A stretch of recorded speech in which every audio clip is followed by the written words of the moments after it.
Eto na mga boss, na naging reaksyon dito nga ni LeBron James patungkol nga dito sa pagbabago ng format ng NBA All-Star dito nga ni Commissioner Adam Silver. Sang-ayon nga ba dito si LeBron o hindi? At ano pa nga ba itong isang plano ng NBA na gusto nilang palayuin pa mga boss? Etong 3-point line. Ano-ano nga ba ang mga bagay na yan mga boss? Tara't pag-usapan natin yan.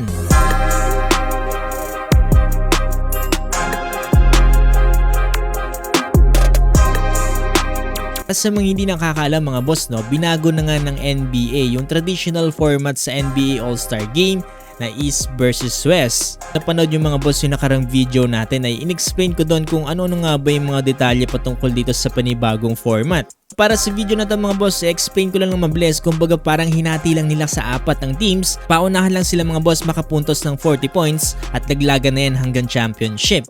Una na nga mga boss, nagkaroon ng reaksyon si Kevin Durant patungkol dito mga boss at ayon nga mismo sa kanya, hindi daw siya sang-ayon dito nga sa ginawang pagbabago ng NBA. And dito kay KD mga boss ay mas gusto niya nga daw itong traditional na East versus West na format. Itong nakarang araw mga boss ay tinanong din si Ja Morant patungkol dito mga boss. Ang sabi niya, same as Kevin Durant mga boss, hindi niya rin daw gusto ang panibagong format dito na ginagawa ng NBA. Kumbaga base sa mga players mga boss, 2-0 na tayo, dalawa na sa kanila ang ayaw dito sa panibagong format. Sabi dito ni LeBron mga boss, napakalaking usapin daw kasi talaga ng bagay na ito. Aware din naman daw sila mga players dito nga sa pagbaba ng viewership ng NBA. Hindi lang daw kasi yung NBA All-Star Game yung may problema dito, sabi ni LeBron. Hindi mga boss, yung buong liga mismo.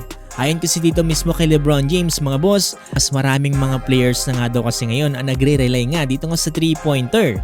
Gets niya naman daw talaga mga boss na talagang bumababa nga yung viewership ng mga tao dahil dito. Tumalabas nga yan mga boss lalong-lalo na kapag NBA All-Star Game.